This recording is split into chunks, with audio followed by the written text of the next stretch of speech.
తెలుగు చలనచిత్ర హీరో దిగ్గజ నటుడు నందమూరి బాలకృష్ణ నటించిన అఖండ 2 తాండవం సినిమా రేపు రిలీజ్ కాబోతోంది. తెలంగాణలో అఖండ 2 సినిమా టికెట్ రేట్లు పెంచుకోవడానికి రేవంత్ రెడ్డి సర్కార్ అనుమతించింది.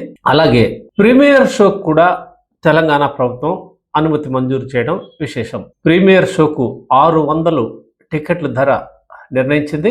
అలాగే ఆంధ్రప్రదేశ్లో 10 రోజుల పాటు సింగిల్ స్క్రీన్ పై 75 రూపాయలు, మల్టీప్లెక్స్ పై 100 రూపాయలు పెంచుకునే అవకాశం కల్పించింది. తెలంగాణలో 3 రోజులకే ఈ అవకాశాన్ని కల్పించారు. శుక్ర, శని, ఆదివారాలలో మాత్రమే టికెట్ రేట్లు పెంచుకోవచ్చని జీవోలో పొందుపరిచారు. అలాగే తెలంగాణలో సింగిల్ స్క్రీన్ థియేటర్లో 50, మల్టీప్లెక్స్ థియేటర్లో 100 రూపాయలు పెంచుకోవచ్చని జీవోలో పేర్కొన్నారు. తెలంగాణలో టికెట్ రేట్లు పెంచడం ద్వారా వచ్చే లాభాలను 20% సినీ కార్మికుల సంక్షేమం కోసం వినియోగించాలని, ఆ మొత్తాన్ని FDC డిపాజిట్లో ఉంచాల్సిందిగా ప్రభుత్వం జీవోలో పేర్కొంది. ఈ ఏడాది సంక్రాంతికి విడుదలైన వెంకటేష్ సంక్రాంతికి వస్తున్నాం సినిమా ఏకంగా 300 కోట్ల గ్రాస్ వసూలు చేసి సింగిల్ లాంగ్వేజ్ మూవీస్ లో సరికొత్త రికార్డు నెలకొల్పింది.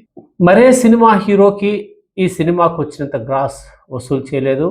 అయితే ఆ తర్వాత వచ్చిన పవన్ కళ్యాణ్ ఓజీ సినిమా వివిధ భాషల్లో విడుదలై దాదాపు 308 కోట్ల రూపాయలు వసూలు చేసిన విషయం అందరికీ తెలిసిందే. ఇప్పుడు అఖండ 2 పాన్ ఇండియాలో ప్రపంచవ్యాప్తంగా విడుదలవుతుంది. అలాగే టికెట్ రేట్లు తెలంగాణలోనూ పెంచుకునే అవకాశం లభించడంతో ఈ 2 సినిమాల రికార్డులను అఖండ బద్దలు చేసే అవకాశం ఉందని బాలకృష్ణ అభిమానులు అలాగే సినీ నిర్మాతలు భావిస్తున్నారు.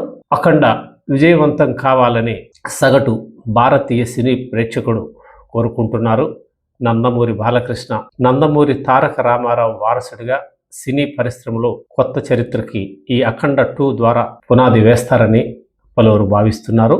ఇప్పటికే అఖండ 1 భారీగా సినీ ప్రేక్షకుల ముందుకు వచ్చి ఆదరాభిమానాలు పెరుగుతుంది. ఈ అఖండ సినిమా 2 కూడా భారీగా ప్రేక్షకుల నుంచి ఆదరణ పొందుతుందని పలువురు భావిస్తున్నారు.